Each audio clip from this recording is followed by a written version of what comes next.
Okay, hinding-hindi magpapahuli ang ating last contestant. Suki na raw siya ng mga beauty pageants at isang runaway winner dahil sa kanyang angking ganda. Pakinggan natin ang kwento ni Veda. Sa isang ngiti pa lang, kitang-kita na ang pagkabiba niya. At pag dinagdagan pa ng sayaw, sure na sure ng talented si Veda. Kaya naman, hindi niya pinapansin ang mga nagdududa sa kanya. Minsan po may nag-discourage sa akin na sabi daw po, wala daw po akong talent. Umiyak po si Mami. Pero okay lang po yun sa akin. Gusto ko pong Tahitian dance kasi po pampa-beauty at pampa-sexy. Maliban sa pagsasayaw, mas iniisip na lang ni Veda ang pamilya niya. Lalong-lalo na ang baby brother niyang si Calvin. Happy po ako kasi po may kapatid ako. Hindi ko po siya inaaway. Pag nami-miss ko po, naiiyak ako. She is ready to dance her heart out ngayong gabi. Kaya eto na, ang kiddie superstar ng Quezon, Veda.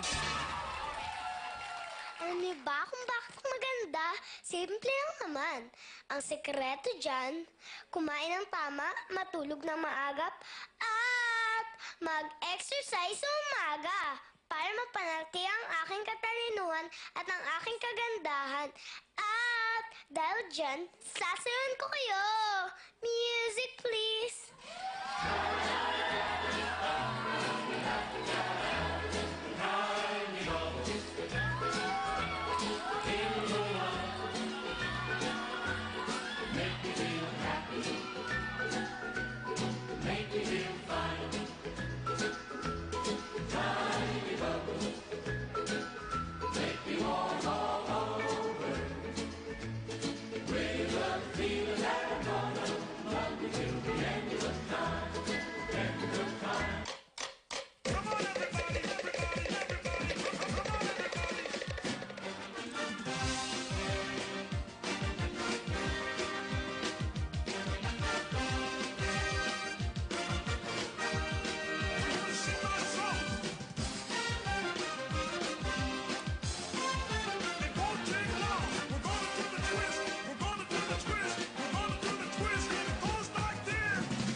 Thank you very much, Veda!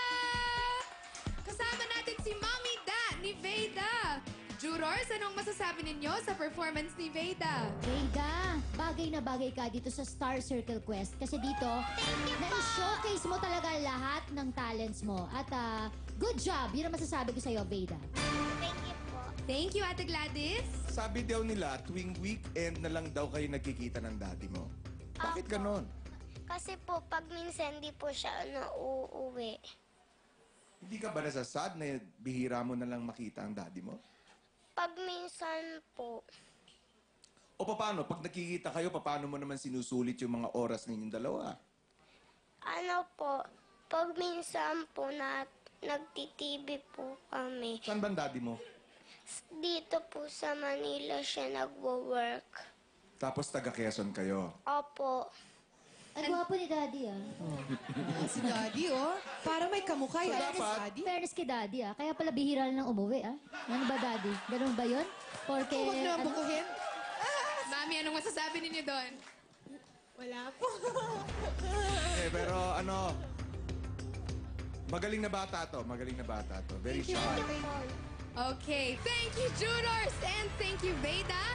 Nakita na nating magpamalas ng kani-kanilang talento ang 6 na kiddie questors. At sa aming pagbabalik, malalaman na ang 2 questors na kukumpleto sa ating 10 semi-finalists. Kaya huwag nang bibitiw dito sa Star Circle Quest for the next Kiddie Superstars!